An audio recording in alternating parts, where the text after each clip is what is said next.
आं गेदेमाखौ बरायनो थाखाय खावलायबाय साबायखर थाबाय दायो बिथां जोंनि बेखेवगिरि बिथांखौ दिनैनि बे जोंनि रुंसारि धनराम बर' मेमोरियेल हाउस बेखौ बेखेवना होनो थाखाय आं गुरै खावलायनाय जाबाय फंनैसो बुंनायनि गेजेरजों बेखौ बेखेवनो थाखाय आं गुरै खावलायबाय।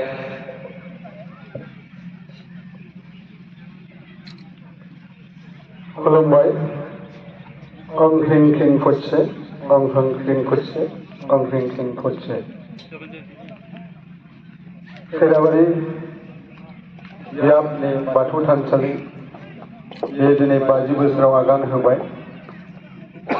50 बोसोर आगान होनाय लोगो लोगो जोंनि खैराबारि हालाम बे बाथौ महासभाया 50 बोसोर फालिथाय खुंदों आरो बेयाव सानथामनि हाबाफारिजों एसे गाजा गोमजा बेयाव गोबां आलासि सफैगोन।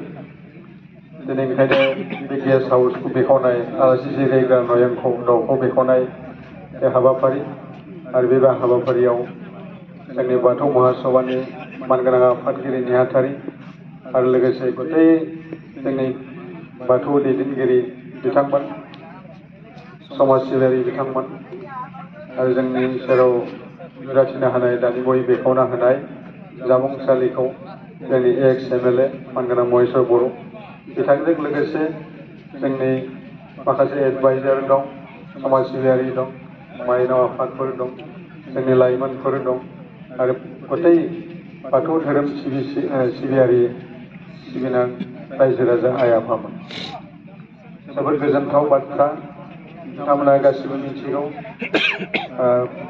जोंनि सोरगोआरि धरमनाथ बर'आ सोरमोन गासिबो जोङो मिथिजोबगौ। बिथाङा फुलाबारि गामियाव जोनोम मोनदों।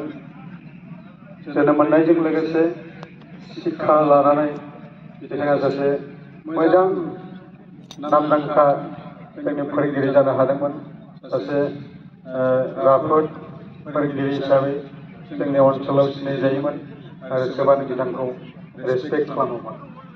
1985 आव जोंनि सिमलिबारि गामिनि बे गुवार फोथाराव दुलाराय बाथौ महासभानि मोनसे कनफारेन्स जादोंमोन।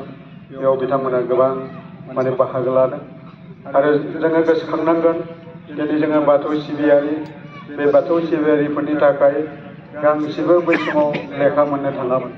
ओंखायनो बिथांनि नाजानायावनो जोङो बाथौ खान्थि मुंनि लेखाखौ बिथाङा सुजुनानै जोंनि बाथौ सिबिसुला रायजो राजाफोरनो बिथाङा हगारना होदोंमोन।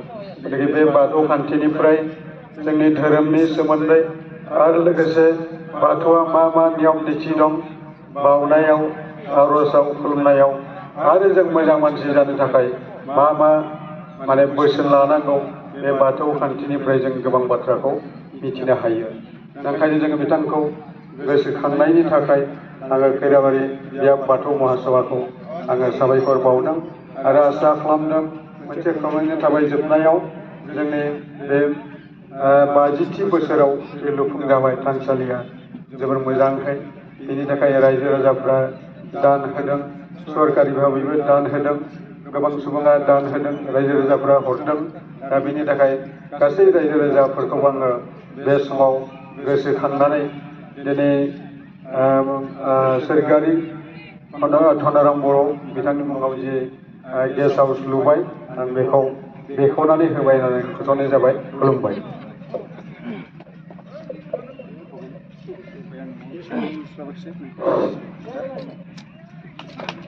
जोबोर साबायखर थाबाय जोंनि बिथां हांख्रायजानाय बेखेवगिरि बिथां लोमस्राव दैमारि सारा एक्स CM सारा जोंनि बे जिरायसालिखौ बेखेवना होबाय। बेनि थाखाय बिथांनिसिम रोजा रोजा साबायखर थाबाय आरो बेयावहाय बाहागो लानाय साफ्रोमबो गेदेमामोननिसिमबो साबायखर थाबाय आरो लोगोसे बे हाबाफारिखौ एसेयावनो फोजोबबाय होननानै फोसावनाय जाबाय।